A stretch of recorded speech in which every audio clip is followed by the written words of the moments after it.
Well, hey, thanks for stopping by. This is a very, very short TC and Friends Monday Night Musings, and I think you guys are going to find this informative. And while you're here, take a look at the new logo that I'm working on to convey the changes that we are making to the channel. But before we get any further into it, I want to give a big shout out to all the channel members. Want to give a big shout out to all of the um, subscribers, and also a big shout out to my show producer credit level people like the Angry Vet from YouTube, IMAF from Subscribestar, and then my Anonymous, who is constantly just a form of support on multiple levels. So it's going to be a week of shorts. We're going to be putting out a lot of shorts this week. We're also going to be working on some more logo changes, and you will see that come into play here very soon. Also working on launching the Instagram, getting that set up and ready to go, and trying to find a way to get even more content out onto TikTok. For those of you that tuned in on uh, or for my flag burning protest, I really appreciate everything that you do. Even if what I'm saying or doing is making you uncomfortable, I appreciate that you are willing to do it. I appreciate that you are willing to, shall we say, stomach those things that make you uncomfortable and then think about what it is I'm saying and interact. Even if you're pushing back, I love pushback. And if you paid very close attention to the entire uh, protest video, at the end, I called a guy out and said, "Hey, if you want to come on and show me how I'm wrong, here's my email address. Come prove me wrong. We'll set up a time." Now, all the years that I've been doing this, I've only had two people take me up on coming on the show from a dissonant perspective where they are in dissonance with me. One of them was a few years ago in a conversation about whether or not Americans should be involved in Ukraine and whether or not Americans should be going over to Ukraine to join the Ukrainian military to fight. And then the other one was Royce White. Those are the only two people that have ever taken me up on those challenges. So I don't expect this individual to actually reach out to me, but we'll see. So back in July, I had opportunity to be heading back to work from running some errands on my lunch break when I observed an Olmsted County license plated and um, clearly marked vehicle speeding. And I mean they were blowing people out of the water with the amount of uh, effort that they were putting into getting through traffic. And this license plated vehicle is County Car, Olmsted County Car 88319 with government tax exempt license plate number of 958831. 958831. And this incident took place on July 25th of 2025. July 25th, 2025. Now, I held on to this for a while and thought, hey, what am I going to do with this? Do I want to try and clip this into shorts? Do I want to not do it at all? And I just decided that after sitting on it for over a month, like I'm just going to put it out and we're going to do a very quick Monday Night Musings about this. And what I want you guys to think about is the comfort level that this individual has driving a clearly marked Olmsted County vehicle with government issued plates and the way that they're driving in front of non-government plated vehicles. They just don't care. And there's a reason why these people don't care, and that's because they know there's nothing that's going to happen to them. They know that no one's going to hold them accountable. And as we go into the video, you'll see, and I'll point it out, you'll clearly see that we not only is this vehicle speeding, and yes, I, pace the vehicle to show you how fast they're going, but we pass a Rochester, Minnesota Police Department vehicle heading in the opposite direction. Vehicle didn't, she didn't even slow down. So we're going to watch this now.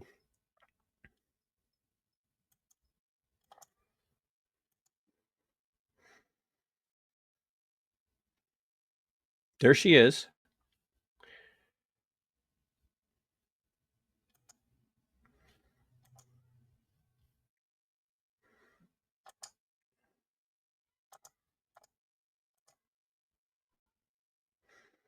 Now, well, hold on a second here.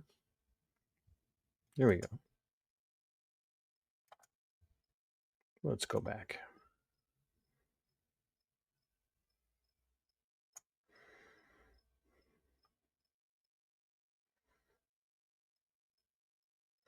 Now you'll see that in here she's accelerating. She's already doing over 65 in a 55.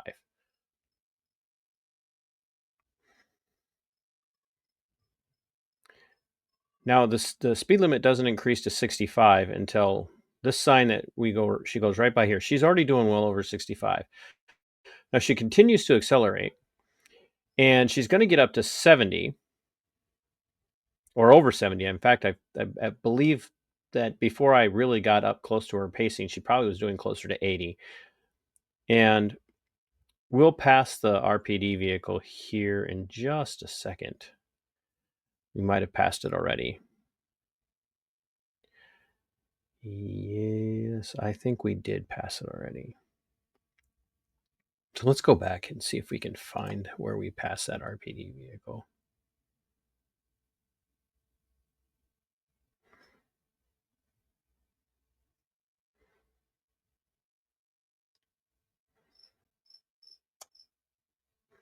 Yeah, it was back here. There it is. That's the RPD vehicle there on the far left. You want to see it again? Watch it here coming up right there. She clearly did not care. And obviously the RPD couldn't do anything about it, but she didn't slow down. You didn't see her tap brakes or nothing. Like just no care at all, no concern at all. Now here she starts to climb up closer to the 75, 80 mile per hour range. I mean, she's at this point she's now well over 10 miles an hour over the posted speed limit in this area for this stretch of highway. And she's slowing down now because there's a car right in front of her, and I believe she's going, she knows she's got to take this exit, but she's riding this other vehicle, only slowing down because the vehicle in front of her is slowing down to take this exit. She doesn't put her turn indicator on until the very last second. She continues to ride this other vehicle. She swerves way over to the right, almost crosses the fog line to try and get around the vehicle. And once again, folks, this is a clearly marked Olmsted County car. It's a fleet car. It's from the motor pool. And she has no concerns that what she's doing is wrong. She has no concerns that anybody's going to hold her accountable. There you see it, 88319 and the license plate number.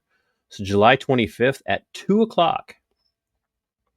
And look at how she takes off again. Now, this area in here goes right up to 55 miles an hour right away.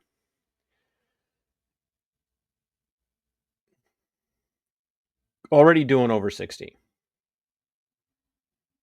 So what you'll see here in a second is I'm going to pull up next to her, and you won't hear it because I cut out the audio. It was pretty windy. I yelled at her. I'm like, slow down, slow down. I flat out told her, you need to slow down. And she just kind of laughed and waved at me like like it was no big deal. Now, folks, the reality of this is that nobody else is going to be. Everybody drives like crazy, right? We know that. We know that people feel entitled to drive however they want to drive. But her behavior in a county car, knowing that people are going to see that, knowing that people are ultimately, how do I want to say it, going to think about the county when they see this person driving, knowing that her behavior reflects on Olmsted County doesn't bother her. She just doesn't care. And the way she brushed me off when I, told her, hey, you need to slow down, she doesn't believe there's going to be any kind of accountability. And is there going to be accountability?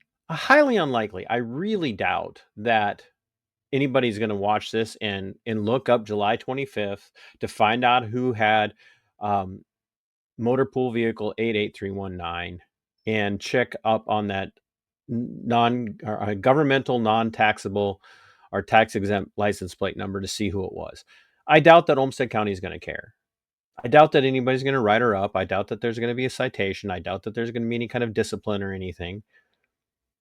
But the reality is, she drove that way because she knows that she's unaccountable. She knows that nobody's going to hold her accountable.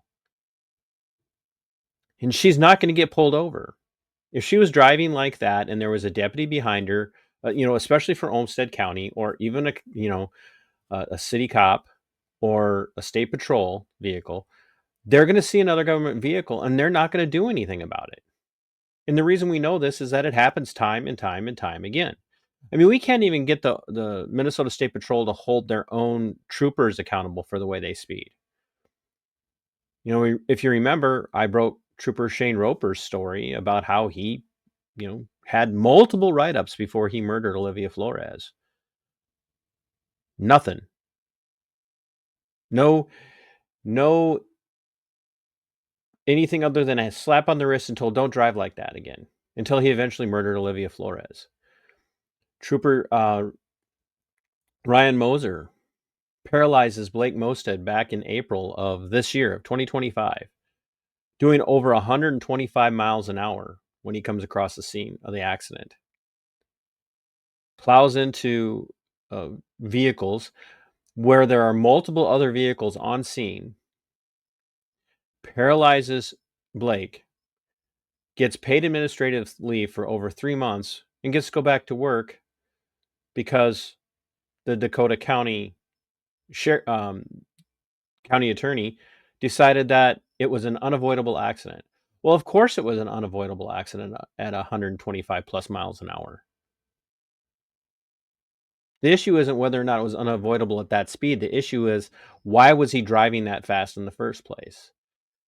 So if we can't get law enforcement to hold themselves accountable, how in the world are we going to get law enforcement to hold other government employees, other government entities driving in government vehicles to behave any differently? We're just not. We're not going to get accountability. And once again, if you try driving like this and in and around people the way she was driving, sooner or later it'll catch up with you. I hope that this catches up with her. And I will be tagging the Olmsted County commissioners. I will be tagging Olmsted County government. I will be tagging Olmsted County Sheriff's Office. I will be tagging the Rochester, Minnesota Police Department and the Minnesota State Patrol. Not because I expect them to go hunt her down and write her a ticket now. Because more than likely, if they were going to hunt somebody down and write them a ticket, it'd be me for pacing her. Which I fully expect one of these days. But just because I want them to know that there are more and more of us watching, there are more and more of us paying attention, there are more and more of us demanding accountability, and there are more and more people getting dash cams. And they're getting the dash cams for a couple of reasons. One, to protect themselves from flagrant abuses, being lied on about why you were pulled over, about your driving habits, about your speed. And so they can start catching government employees, to include law enforcement, breaking the very laws, the very traffic codes, and everything else that they're supposed to enforce. None of this ends. This special treatment for public servants will not go away until they're held to the same standard that they hold us to, and they begin to pay penalties. And the penalties that they pay while they're breaking the law, violating traffic codes and whatnot, while they're on the clock, while they're in the representing we the people on duty, need to be twice what we pay. And it needs to come out of their pocket.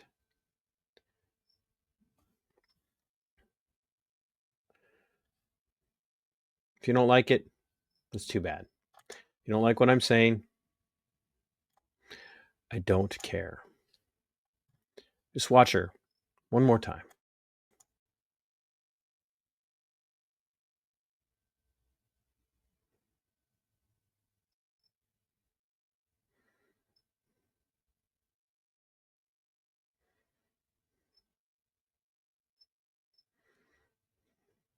You saw the 50-mile-an-hour speed limit sign.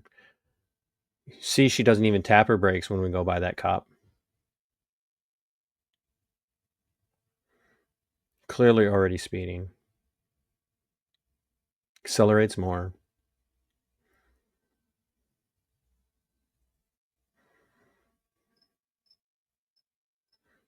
She knows she's untouchable. And that's why she laughed at me when I called her out.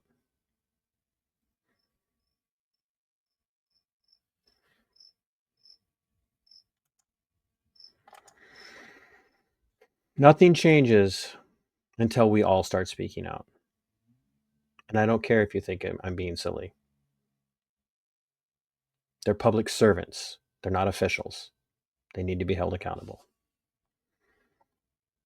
Until next time. Sic Semper Tyrannis. We are go for liftoff in T-minus 30. Stand by for further instructions, Minnesota Black Room Regiment. Secondary guidance systems engaged. Minnesota Black Room Regiment, it will be on my mark.